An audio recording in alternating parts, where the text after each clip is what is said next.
Hello, I'm Carla. Thanks for joining Diezel and I in practice today. Coming to your mat, you just want to take a seated position, have some support under the buttocks if you feel that you need it, if it assists you in lifting the spine and opening the chest, and just get comfortable on your mat. We are going to be going into a forward bend practice today. With forward bends, you do want to maintain that extension in the front body. You don't want to actually bend forward. In the full forward bends, there is a gentle bend of the spine. But especially if you have back injuries, be careful of forward bends. Make sure you're not forcing and overdoing. And if you absolutely need to, rather bend your knees when you're going down or up into a pose and work from there so that, protect your back. Listen to your body and protect your back. The extension of the front body is important in forward bends. If you don't have flexibility and you're unable to, in a cross-legged position, sit onto the front of the buttock bones or the top of the buttock bones rather, then you'll want to have some support underneath the buttocks. So sitting on a nice folded blanket elevates the sacrum, takes pressure off the hips and allows the knees and the thighs to descend. We are working into forward bends today, so if you are not very flexible, have a set of bricks and a strap is going to be very helpful in your practice. We're beginning the class now. So whatever position or cross of the legs that you instinctively took when we began, take the opposite cross. This may not feel quite as comfortable for you. If it feels a little bit awkward, just give it time to settle. Release the flesh of the buttocks away. Let the knees settle down. You want to lift up through the side body. Again, getting that frontal extension, that lovely openness across your chest as you take the front shoulder back. You can press into your fingertips here to get that extension through the sides of the body. And with each exhalation, you're just releasing the thighs down, especially the outer thigh. Let it roll down from the buttock bones, lift up tall. Keep the shoulders away from the ears, and you're going to bring your hands into the prayer position.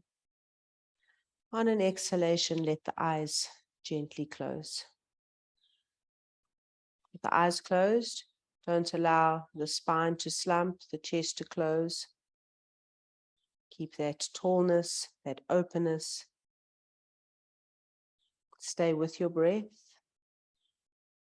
Feel how each breath does something to the asana, brings either some work of action, perhaps it's on an exhalation, you're releasing tension somewhere. So feel how each breath affects your body in this asana. Just to separate from the outside world and to bring your mind and your focus to your mat, we're going to do the 3 Oms.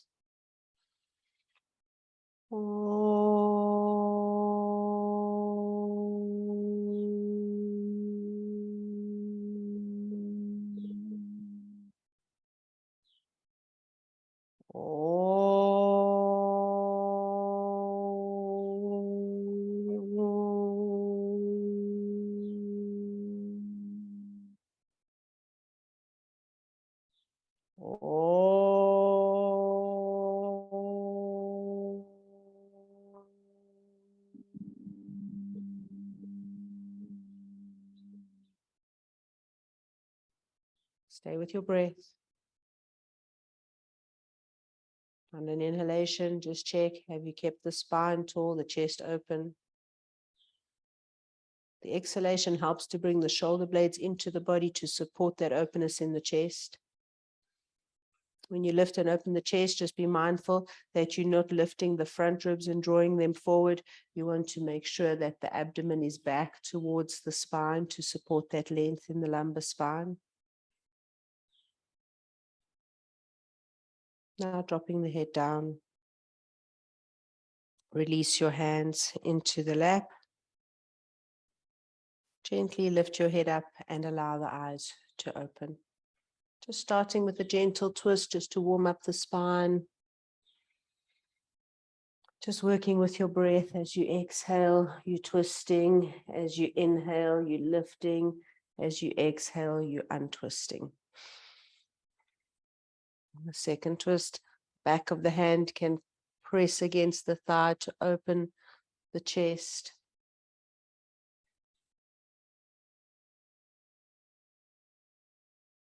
And also coming into a forward bend here is nice, just to kind of start to feel that extension of the front body. So don't go all the way gripping into the hands, lift the chest. Exhale, empty the abdomen and begin to come forward. If you can release your head without any neck issues, do. Otherwise, grab a blanket to support your head. Take a little push against the hands to get the buttocks back towards the heels. So here, there's absolutely a natural curvature of the spine. You walk your hands back, and we're going to now change the cross of the legs just for the twists again. So twisting to the right, using your hand to grip. As you exhale, you turn. As you inhale, you press into the right hand, you lift and open your chest. Coming to the center and twisting to your left. Use the breath, use the leverage of the arms. When you're doing your second round, once you're in the twist, turn the back of the left hand against the right knee so that you can open that side of the chest. The last thing to turn in each twist is the head. So coming to the last side now. When you've held both sides for the same length of time, you come back to center. Extend the legs, coming to Dandasana. In Dandasana, you want the feet to be nice and spread and open. So sitting on your blanket or on your support if you need to, pressing your hands down. See, can you also press the thighs down? Press the calves down to keep the knee engaged. You're not working the thigh so strongly that the heels come up. There's just an absolute energy of grounding, of attention, and of action in the legs. You want to make sure that the buttock bones, you're on the front of the buttock bones, so you can move the flesh of the buttocks out the way if you need to. And the sacrum has to lift, spine is erect. Arms and legs are straight. If you need to take the feet hip distance apart, you do. Just being in Dandasana for a moment. Can you keep the lift? Can you keep onto the pinprick point of the buttock bones? Feel, are you tightening the jaw and the throat? With softness in that area, also softness in this top shoulder. Urdhva Dandasana. In Urdhva Dandasana, feel as if somebody is holding you by your rib cage and lifting you up. Open the armpits, move the arms behind the head, reach up with the arms, stretch the inner and the outer line of the arm. So stretch into the pinky and the thumb. Lift your head, lift your gaze so that your chest lifts. If you look down, your chest drops and the shoulders become heavy. On an exhalation, release your hands and come back to Dandasana. We're going to, from Dandasana, come to a twist in Dandasana called Parsva Dandasana. If you need to take support, if you need to make any adjustments, you do. If taking the arms up over your head is difficult for you, and especially if you have blood pressure issues or if you're pregnant, don't take the arms up over your head. You're just going to go straight up into your twist, Parsva Dandasana. Urdhva Hasta arms, stretch up, find that lift and openness from the side ribs. And as you exhale, we're turning to the right. Right hand goes behind. Already take the back of the left hand against the right thigh as you twist, so that you're opening that left side of the chest. You turn and you're looking past your right shoulder. Move the right arm closer towards the left buttock.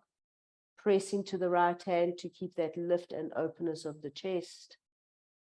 Each exhalation, empty the abdomen, twist, and look over your right shoulder.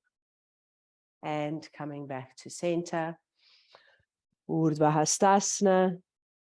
Exhale, come to twisting to the left. Again, just let that twist unfold. You're just warming up the spine. We're doing forward bends, so it's good to just get a little bit of life into the spine. Keep emptying the abdomen on the twist, on the exhalation, and keep using your hands to lift and open the chest on the inhalation. Last thing to turn is the head. You come back, either just bringing the hands at your sides is fine. All right, so coming to lying on your back, have your strap. If you have any neck injuries and you need a blanket to support your head, then you take it. If you don't need anything, then come to lying flat in Supta Tadasana. From Supta Tadasana, we're going to take the right leg up into Supta Padangusthasana 1. So Supta Padangusthasana 1 is a wonderful pose to start getting a little bit of work into your flexibility, to start increasing the range of motion in your hips. Also, if you're a beginner or if you're recovering from injury like I am, you know, your practice does change a little bit and you need to re-strengthen and refine certain ranges of motion. So lying on the floor, doing these supta poses is a really wonderful way of working because they're not very taxing. But here you want to keep attention to the hips. Is the hip region level, the pelvic girdle level with the shoulder girdle? So feel with the right leg up, the strap is around the ball of the foot. Can you keep that right leg straight and strong? Arms are straight so that you're not bent. So don't have your arms bent and your shoulders up to your ears. Your arms are reaching up to your foot, which is your goal. You're stretching both legs.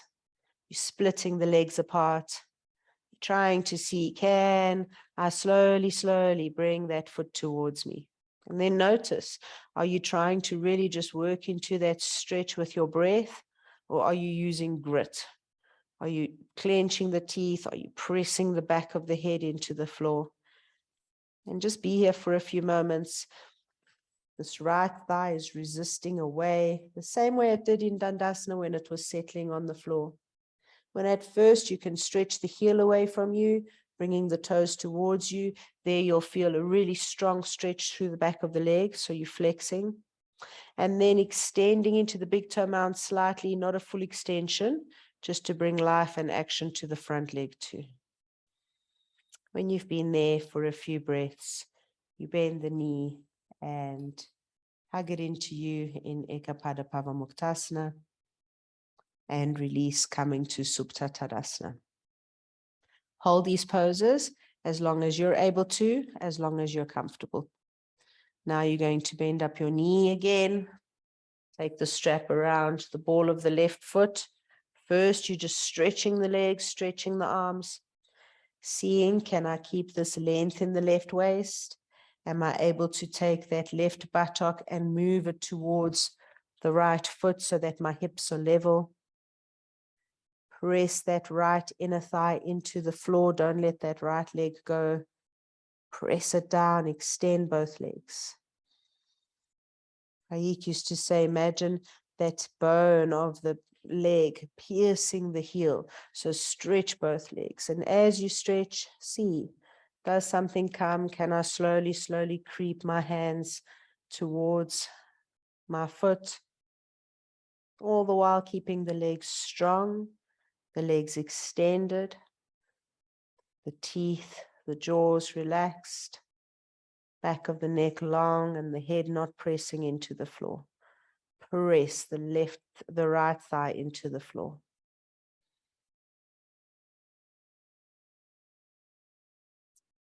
When you've been there for a couple of breaths, bend the knee to your chest into Ekapada Pavamuktasana. And coming back to Supta Tadasana. In Supta Tadasana, you're going to bend both knees towards your chest. And this time you're hooking the strap around both feet. And keep your knees straight and your feet in line with your hips. So if you're very inflexible and you cannot get the leg to this right angle position, if your legs are somehow there, this is going to be very hard on your shoulders. So just do be careful and take breaks in between, but you do need to work on it. And from here, keeping the sacrum grounded. So you're not lifting and coming to halasana. You're keeping the sacrum grounded, and you're going to see, can you bring the legs towards you? Keep the sacrum grounded, keep the legs strong, back of the neck long. Exhale, bring the legs towards you. As you bring the legs towards you, there's this resistance. The front thigh have to keep moving back, and the knee stays strong and drawing into the leg. And look at the shape of your legs. Are the knees facing you, all four corners straight up, or are you a little bit knock-kneed? What are the calves doing? Do your outer calves flare? What are your arches doing? So here, just be with your body. With each inhalation, you're stretching the legs. With each exhalation, you're settling the abdomen, and you're seeing, will the legs come? And then bending your knees, you're going to roll onto your side and come up. We're going to come now to Uttanasana, and Uttanasana is the forward bend. If you were unable to get the legs straight, if it's a really challenging pose for you, have a chair. Otherwise, a set of bricks works just fine. You don't have yoga bricks, even 2 garden variety bricks wrapped in paper will do. So little stool, anything that you can reach. You're keeping the feet hip distance apart if that's more comfortable for you, or if you're working a little bit deeper into your forward bends, you're going to bring the feet together, firm up the legs. And as you exhale, you want to tip in the pelvis. So you're exhaling, there's a turning in the hip region here, the sacrum comes into the body and you're coming onto your bricks. You want to reach your breastbone forward to get an extension in the front body and keep that resistance of the front thighs moving back. As the front thighs move back, can you bring your sacrum into the body? So when you're coming into a forward bend, you're not thinking about coming down and bending forward and really getting in there with the skewed spine. You're thinking about rather the sacrum tips into the body, closing the angle between the abdomen and the thighs to, in that manner, bring your hands closer to the floor. When you complete the forward bend, again, be very careful if you have back issues. Keep extending the front body too. Keep the legs strong. Let go of the head. You keep moving your hands back. You keep looking back. Let the head go. Lift the upper thigh, upper back thigh. Draw up the knees and let the spine release down.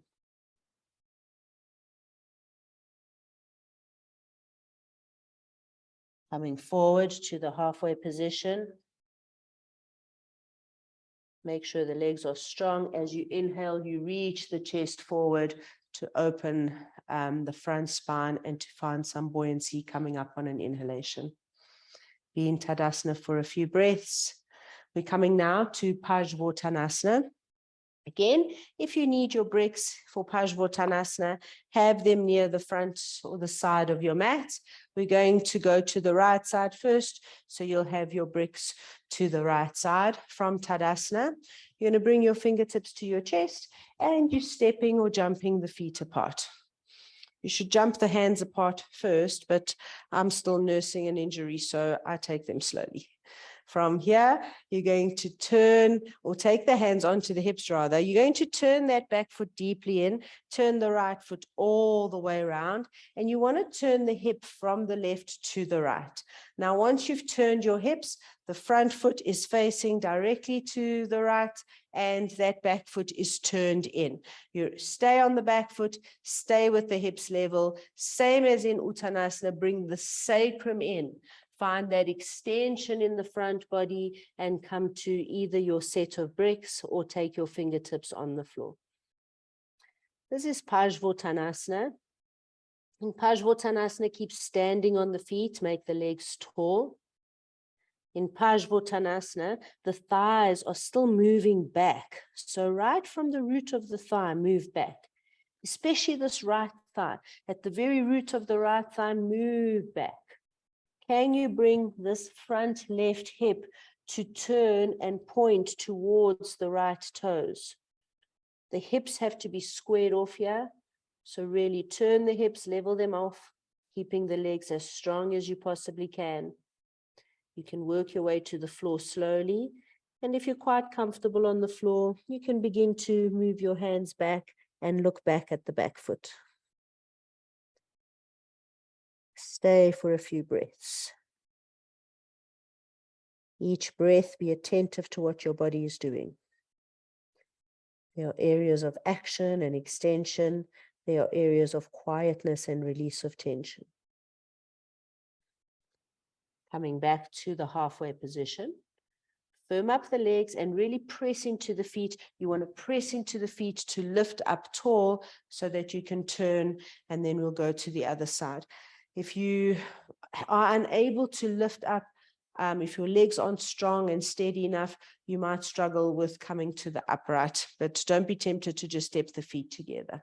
From here, you're turning the hips once more.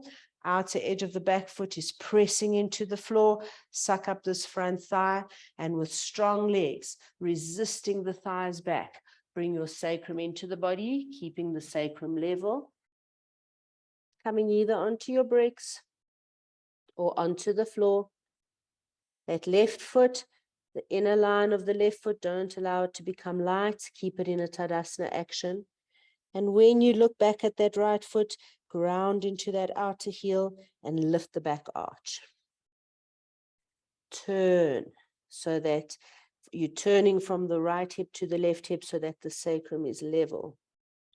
When you're quite comfortably down, you can release into a little bit fuller expression of Parsvottanasana. Hold for a few breaths, staying with your body, feeling alive in the legs. Come forward, extending the spine, press into the feet and rip the mat apart to help you to lift up steadily. Turn the feet, step or jump the feet together, coming to Tadasana. In this Tadasana, after a pose, there's quietness, there's release. So just have a moment here just to let go. Prasarita Padottanasana, you also are stepping or jumping the feet wide. The width is, my ankle should be underneath my wrist. So don't be tempted to go too wide. It's not about getting the head on the floor. It's more about maintaining that extension and feeling stable on the legs. And if you can't get the legs this wide, bring them narrower, and little by little, you'll just keep working at it. Once more, the thighs are strong. You've got a nice Tadasana action in the feet where the arches are lifted. In the classic pose, you lift the chest and you look up, and that is to help you get this lovely extension in the front body. And with strong legs, you're going to tip the sacrum into the body, and you're bringing your fingertips to the floor. Once you reach the fingertips on the floor, notice, did you let go of the grip of the knees and the thighs? Can you strengthen the legs? If you need bricks, you take bricks. If you don't need bricks, you're going to start walking your hands back in line with your heels. Now, once you begin to walk the hands back, at first, again, you don't want to lose that extension of the front body. So as your hands are back in line with your feet, you're still bringing the sacrum in and reaching the breastbone forward, not just lifting the head. Lift the breastbone. When you've got that full extension, elbows bend, and then you begin to release your head down to in between the feet. And this is where, if you're tempted to take the feet too wide, not only do you lose stability in the legs, but you end up really just scrunched. Where here you want to extend the body, extend the spine, extend the sides of the body. Be here for a few breaths. This is an especially good pose if you are practicing and beginning to want to go into Sirsasana, the head balance. Then start to work at playing around in this Prasarita Padottanasana.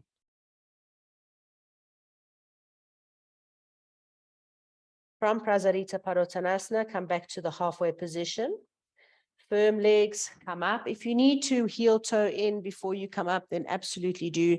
Heel toe in and then take the feet together. And once more, you're coming to stand in Tadasana.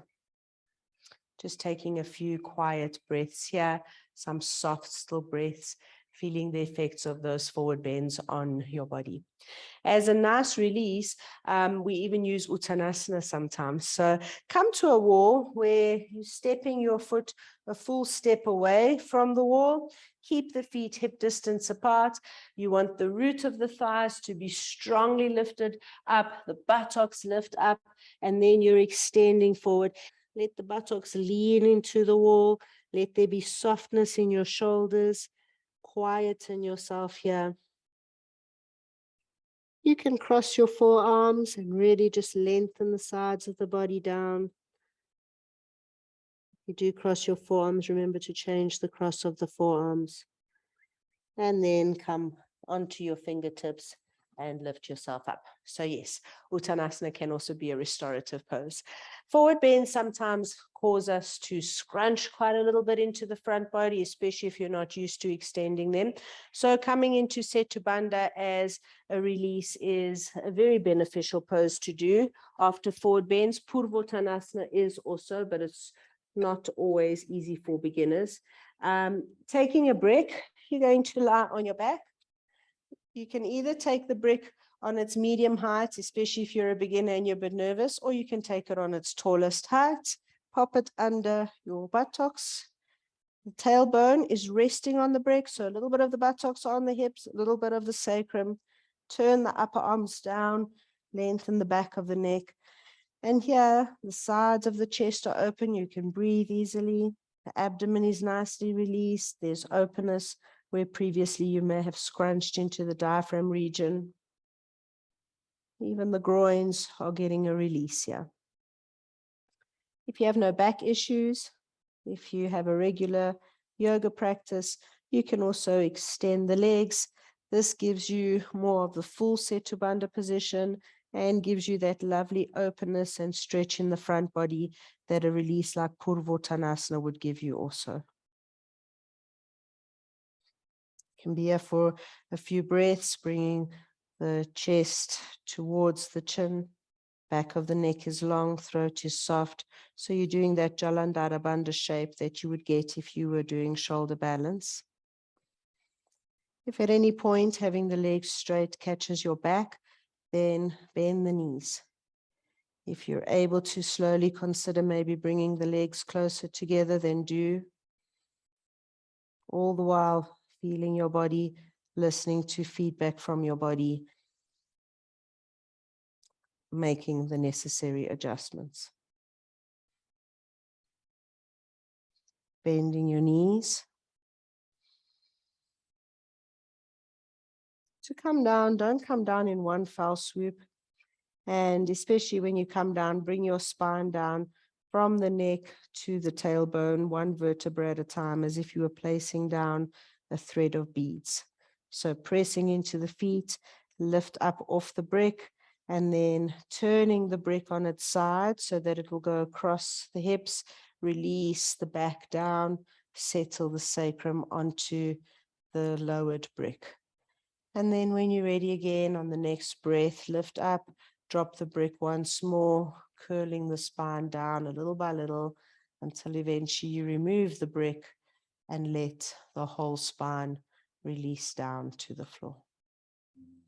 If you need any support for Shavasana, you can take it here, a blanket for under your head, especially if your head tilts up, back, and your chin is higher than your forehead, then you definitely need a folded blanket for your head so that from the forehead down to the chin, it slopes down. If you want a bolster for behind your knees, if you're not very comfortable lying on your back, then do take that. And just come to a point where you're lying centered on your mat. From your nose to your navel to your pubic bone is a straight line. The legs are either equally placed from the midline, the arms also. The palms, you want the palm to be soft, the fingers to curl gently into the palm. So the back of the hand is rested into the floor. Before you let go completely, just feel the back of your body. Make sure that the back of the neck is long, that you're on the base, center, occipital lobe.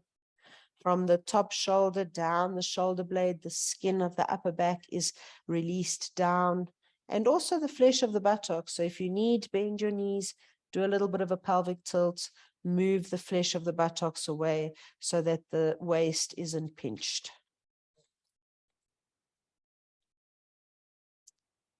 Take Shavasana at the end of every practice so that you can just take a moment to feel your body and to give gratitude for your practice.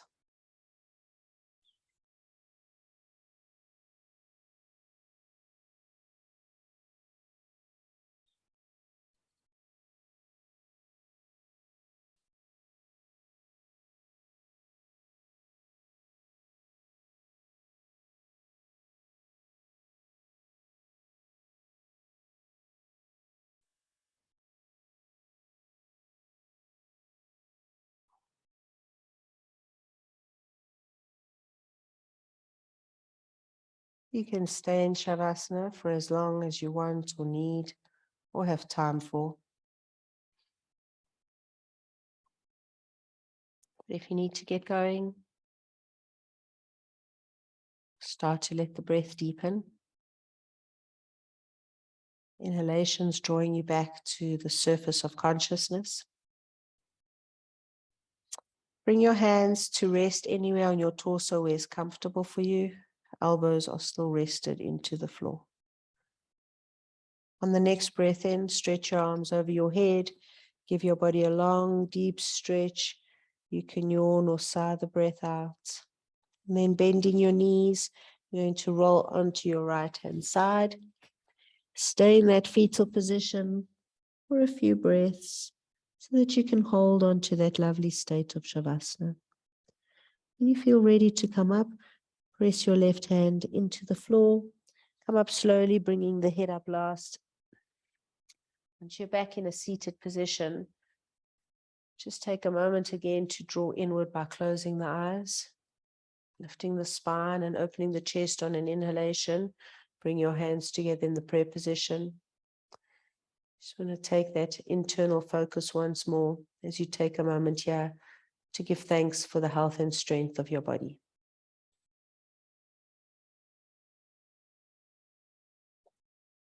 On the next breath in, let the eyes gently flutter open and focus. Namaste. Thanks for joining me. See you on the mat next time.